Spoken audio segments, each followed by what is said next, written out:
Gospodine Miletić, vama je noćas oštećen automobil, vaš privatni, polomljena je šofer šajbna. Da, zadnje staklo šofer šajbna. Zadnje staklo, na osnovu fotografije koje sam je videla, praktično je uništena. Da li vi mislite da je to slučajno ili vi mislite da je pre svega namerno, i ako možete nam kažete kad se dogodilo i gde tačno i šta znate do sada? Jeste slučaj prijavili policiji? Parkirao sam vozilo na parkingu, nisam ga pomerio uopšte, posle toga sam otišao u grad, pa na posao. Otišao sam kući onda posle toga. Pozvali su me ujutru, spavao sam, pozvali su mi i rekli su mi da mi je razbijeno staklo. Onda sam izašao na licu mesta da vidim šta se desilo. To je bilo negde kad su me pozvali između 9 i 10. Ujutru? A pretpostavljate da se dogodilo noću? Da. Posle su neki prijatelji komšije rekli da su čuli negde između 3 i 4 neki udarac jak. Da. Bilo je tipa kao da se neko sudario, ali ništa drugo nisu čuli. I vama je automobil bio parkiran praktično u centru grada, u glavnoj ulici, na parkingu? Da, gde je osvetljeno, normalno parkiran, nisam nikog ugrozio, nisam nikome zauzeo mesto, nisam blokirao nikog. Ni sa kim se nisam posvađao, niti to veče, niti dan pre, znači nikakav konflikt nisam imao da bi mi neko slomio staklo, da kažem namerno. Jeste prijavili slučaj policiji? Da, prijavio sam, zaustavio sam patrolu koja je došla odmah i izvršila uviđaj i rekli su mi da će da budemo obavešteni o daljim koracima. Prema onom što ste vi videli, jel vam se čini da je to namerno urađeno ili da je moglo da se desi slučajno? Pa mislim da je namerno. Znači imao sam neku robu, nešto uopšte nije vredno toliko, sve mi je tu, slomljeno je zadnje staklo, znači vidi se imao je kamen s polja i unutra jedan deo od kamena. Da li imate bilo kakve sumnje na nekog? Mislim, poznato je da u gradu ste poznat, pre svega ovde u Severnoj Kosovskoj Mitrovici. Nedavno ste se politički aktivirali, politički ste bili i aktivni i ranije, ali ja kažem zvanično da ste se politički aktivirali, dobili ste najveći broj glasova ispred inicijative, građanske inicijative Sever za sve.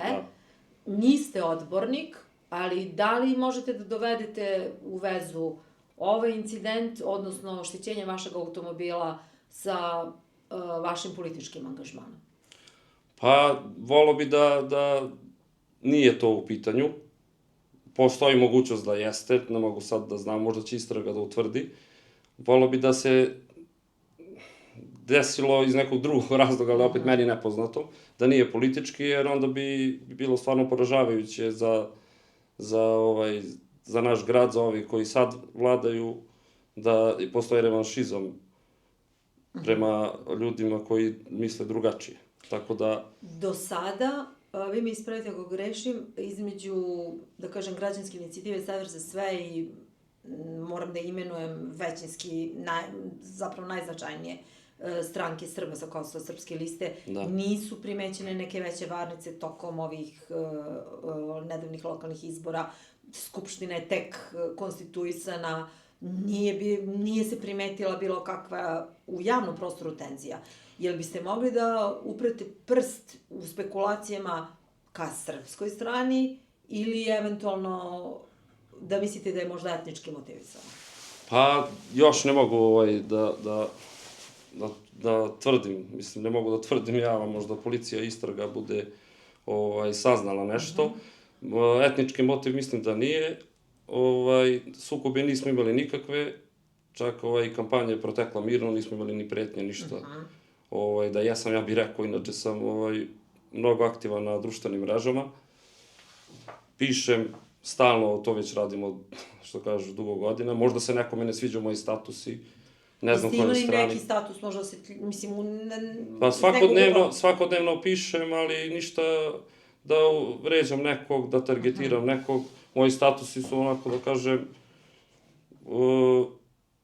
iznosim svoje mišljenje i to je jedino možda. Da li ste bilo šta pred ovaj incident možda drugačije kazali ili možete možda neki od statusa da dovedete u vezu sa... Pa ne bi mogo sad, još je rano, ne bi mogo da... Dobro, i pitaću vas još 2 pitanja. Imate li namere da istrajete na slučaju i da insistirate na okončanju istrage? I koliko imate poverenja u policiju u ovom delu, a još jedno pitanje želim da vam posle postavim. Sve što radim, i radim istrajno i trudim se da sve, što kažu, obelodanim i aktivan sam, što se tiče toga.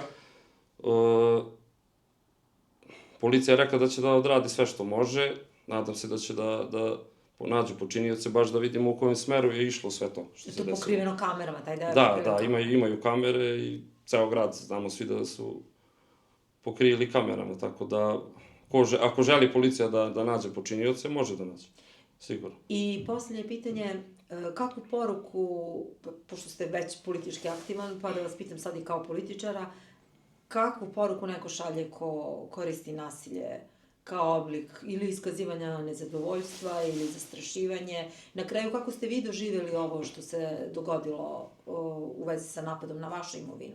Jel ovo vidite kao pretnju, jel ovo vidite kao izraz nečijeg mišljenja i uopšte šta mislite o ovakvom načinu reakcija?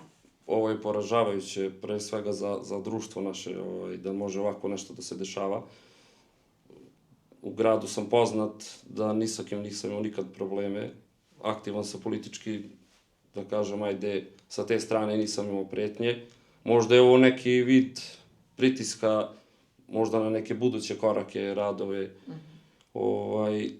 Još nisam baš siguran, malo ću da razmislim, pa što bi rekli da sa sobom da se...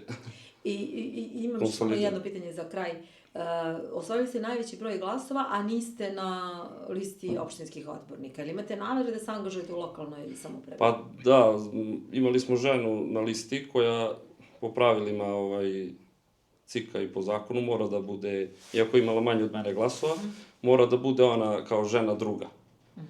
Naš kandidat za gradonačelnika nosioc liste Marko Jakšić je jedan od odbornika. Sad vidjet ćemo u daljem, mislim u daljem periodu ko će biti odbornik. Po pravilu ja imam najviše glasa, ja bi trebao da budem i ako budem imao prilike, bit ću.